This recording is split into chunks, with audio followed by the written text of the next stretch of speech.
Hello aspirant. अभी section one में देखा कि जनरल नॉलेज से क्या क्या क्वेश्चन आया था और 15 क्वेश्चन हम लोग डिस्कस किए। अभी हम लोग सेक्शन टू में करंट अफेयर वाला सेक्शन देखेंगे जिसमें 15 क्वेश्चन आया था लास्ट ईयर में। वो देखेंगे कि वो सारा क्वेश्चन क्या क्या था। तो चलो स्टार्ट करते हैं करंट अफेयर से क्वेश्चन, देखते हैं क्या आया हुआ है। तो फर्स्ट क्वेश्चन है, India's maiden nuclear tip intercontinental ballistic missile is. तो इंटर कंटिनेंटल बेसाल्टिक मिसाइल के बारे में पूछा है कि इंडिया का कौन सा है, तो ये तुम्हारा अग्नि 5 हो जाएगा। और अग्नि 5 का रेंज पूछ लेता है कि कितना किलोमीटर इसका रेंज है, तो ये इसका रेंज 5000 किलोमीटर तक का रेंज होता है। उसके बाद फिर नेक्स्ट क्वेश्चन है, the name of the NASA spacecraft which is orbiting around the Jupiter. तो जुपिटर के अराउंड जो ऑर्बिट कर रहा है नासा का प्लान है, उसका नाम है तुम्हारा जीनो। उसके बाद बोल रहा है कि on August 13 2014 planning commission was replace by. तो प्लानिंग कमीशन को रिप्लेस कर दिया गया, हम लोग सब जानते हैं, और उसकी जगह पे एक नया बॉडी को लाया गया है जिसका नाम है national institution for transforming India, जिसको हम लोग शॉर्ट में नीति आयोग भी बोलते हैं।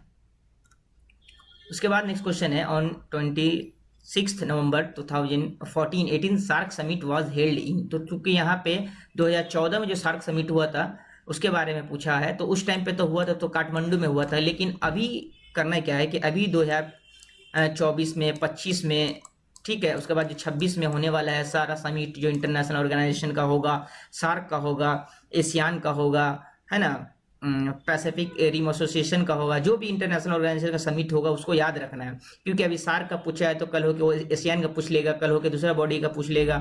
तो इस तरह से हमको अपने तैयारी को लेकर चलना है, इसी तरह से तैयार करना है अपने आप को। उसके बाद फिर क्वेश्चन पूछा है कि which Indian state is most recently form. तो इसका आंसर हो जाएगा तेलंगाना।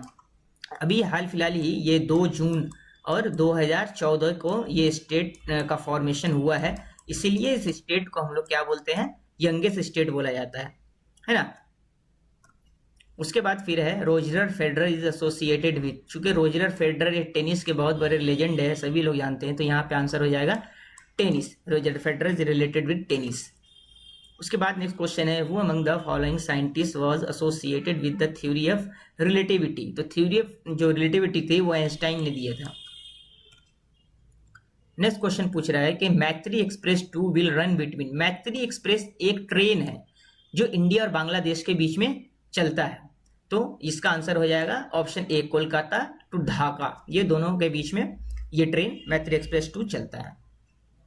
उसके बाद फिर क्वेश्चन है, the state of Telangana was form in the year. देखो ये क्वेश्चन आया फिर यहाँ पे, तो इसका आंसर हो जाएगा, क्या होता है, 2 जून 2014 को तेलंगाना का फॉर्मेशन हुआ था, इसलिए इसको यंगेस्ट स्टेट बोलते हैं।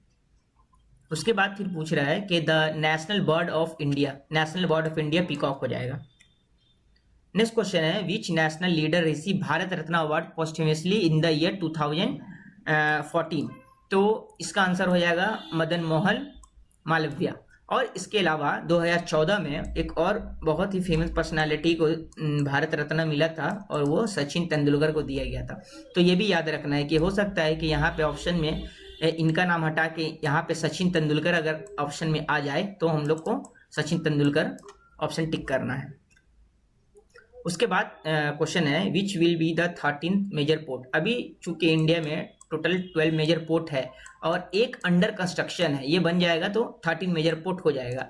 लेकिन यहाँ जो एक जो अंडर कंस्ट्रक्शन है उसका नाम यहाँ पे दिया हुआ नहीं है ना, तो ये सारा ऑप्शन ही गलत है। तो मेरा जो 13th मेजर पोर्ट जो यहाँ बोल रहा है वो होगा बदावान। ये महाराष्ट्र में भी अंडर कंस्ट्रक्शन साइट है, तो मेरा आंसर होगा बदावान। उसके बाद फिर क्वेश्चन आया, the author of the novel Anand Math is. तो आनंद मठ का जो राइटर थे वो थे बंकिम चंद्र चट्टोपाध्याय। उसके बाद नेक्स्ट क्वेश्चन है कि which of the following country celebrate Christmas festival in summer season.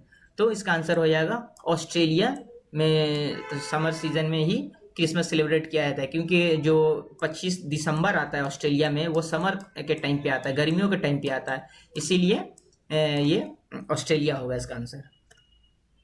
उसके बाद फिर ये क्वेश्चन आया last, who discover the ruins of Mohenjodaro. तो इसका आंसर हो जाएगा राखल दास बनर्जी। और ये हो गया 15 क्वेश्चन तुम्हारा करंट अफेयर से। लेकिन यहाँ देखने वाला बात ये था कि करंट अफेयर वाले सेक्शन में भी जीके का क्वेश्चन, हिस्ट्री का क्वेश्चन, साइंस का क्वेश्चन इसके अंदर डाला हुआ था। तो इस तरह एक तरह से देखा जाए तो अच्छी ही बात है, क्योंकि करंट अफेयर का क्वेश्चन आएगा तो बहुत ज़्यादा वास्ट होता है, क्या पूछ लेगा, नहीं पूछ लेगा, हमको आता है या नहीं आता, कर पाएँगे या नहीं कर पाएँगे।